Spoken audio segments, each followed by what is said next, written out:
Merrin loved the sea. She loved the sound of the waves calling to her through her window. She dreamt every night of the mysteries that lay beneath. Her father was a fisherman. Each day he went out to sea, and each night Merrin waited at the rocky cliff edge, holding up a candle to guide him safely home. The two of them were poor. Their roof was leaky, and they sometimes went hungry. But as long as they had each other, Merrin knew they would be okay. At night, her father sang her songs about his great adventures. He sang of giant leviathan serpents, haunted caves, and a lost city of gold beneath the sea. Merrin knew the stories weren't real, but she loved to listen to them. She drifted off to sleep, imagining the wonders of the world below. And her life continued that way, simply and happily, until one night, her father didn't return. Merrin held up her candle at the cliff's edge all through the night, staring out at the empty sea. She shivered in the cold wind as she watched for him all the next day. Her eyes welled with tears as night fell again and there was still no sign of her father. At last, she collapsed into sleep. In her dreams, she saw him, trapped deep beneath the sea, calling to her for help. She awoke with a jolt. A desperate and dangerous plan was already forming in her head.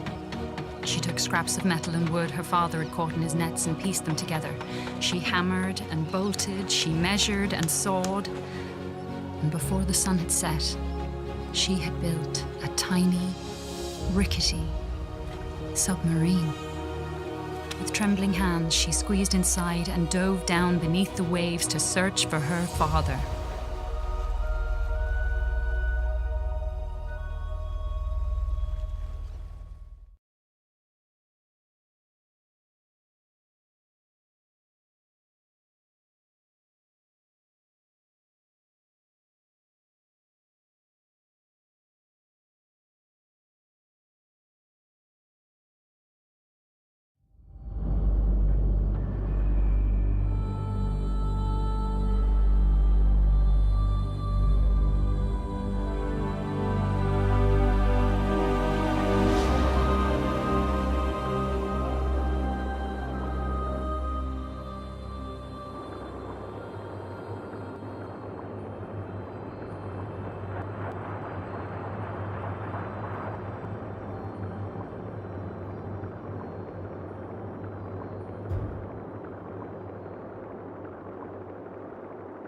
The world beneath the waves shimmered with mystery.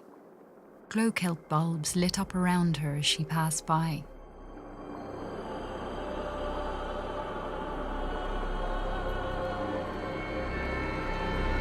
Merrin spotted some odd-looking old coins. Maybe her father would know where they were from.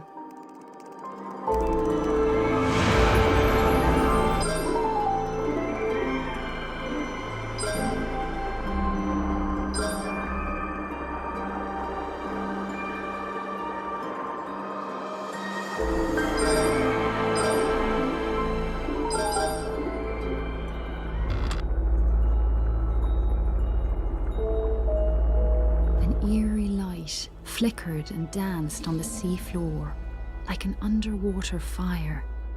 Her father once told her about a mysterious, living energy called Tyne. Could that have been a Tyne wellspring?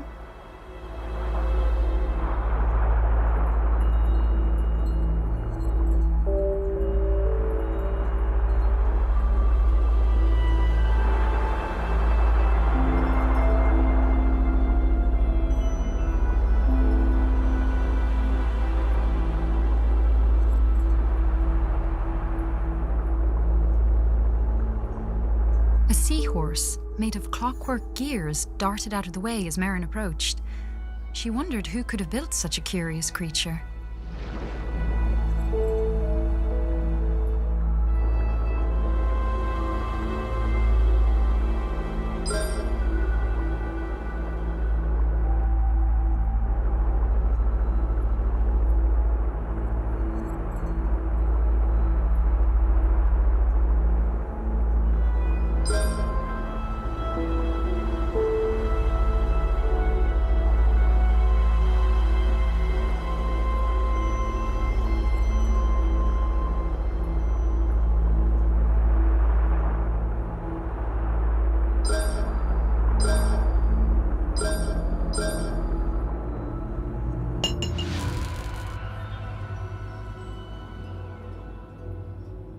Merrin approached a glowing scrap of metal and pulled it inside.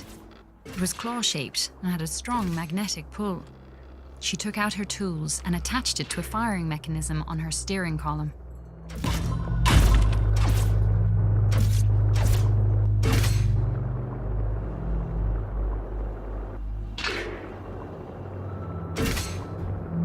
Merrin spotted shock nettles ahead of her. She had to be cautious, as the hostile creatures would attack her on sight.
Sleeping guardian blocked Merrin's path. She knew it all too well from her father's stories, and she knew it must never be woken.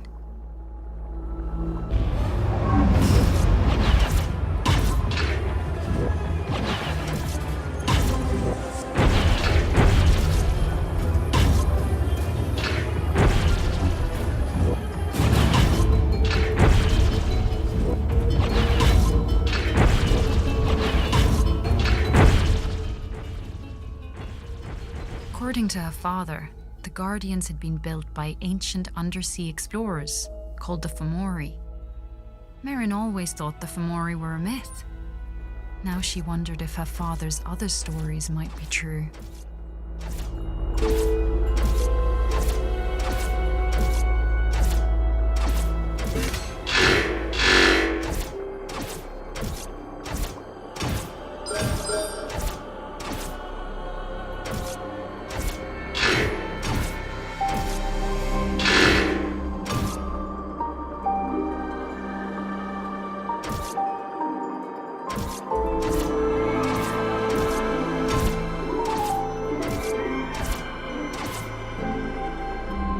Twisted forms of sunken ships stretched out in the distance.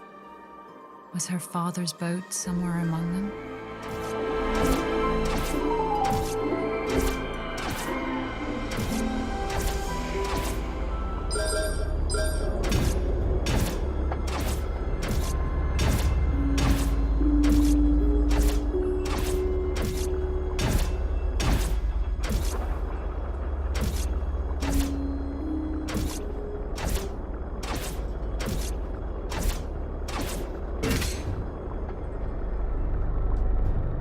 The old statue reminded her of her father's lullabies about the brave and beautiful Merrows.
As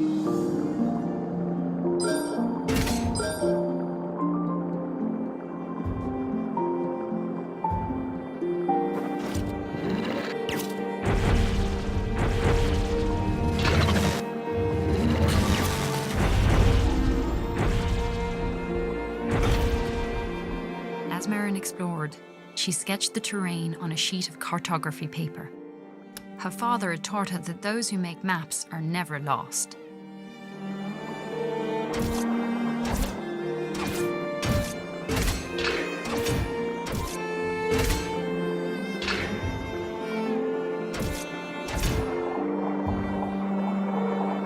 A huge hermit crab watched Merrin from a rocky ledge. On his back, he carried a vast array of odd-looking treasures.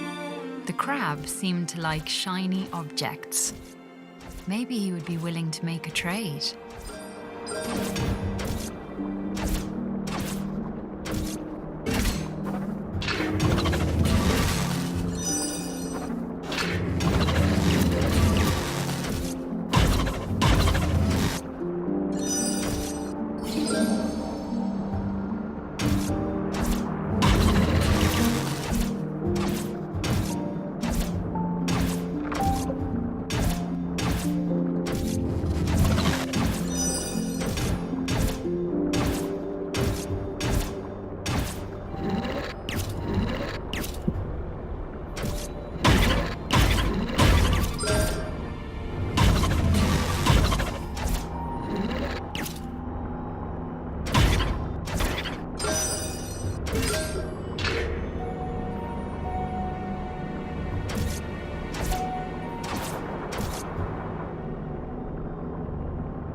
The powerful current was too strong to cross. Merrin's submarine would need greater thrust before it could go back.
Amidst the wreckage of an old Fomori vessel lay an undamaged propulsion device.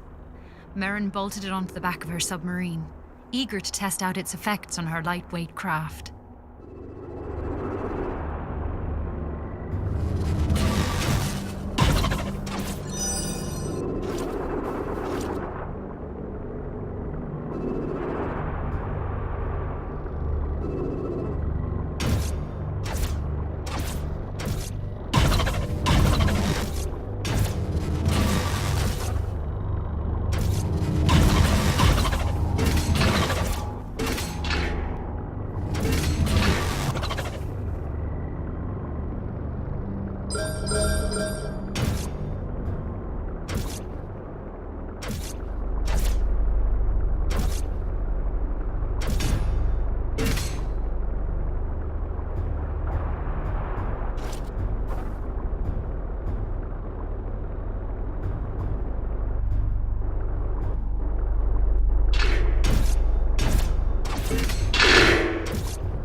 Using materials she bought from the hermit crab, Merrin took out her tools and made a quick modification to her magnetic claw.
Giant clams were notoriously picky eaters.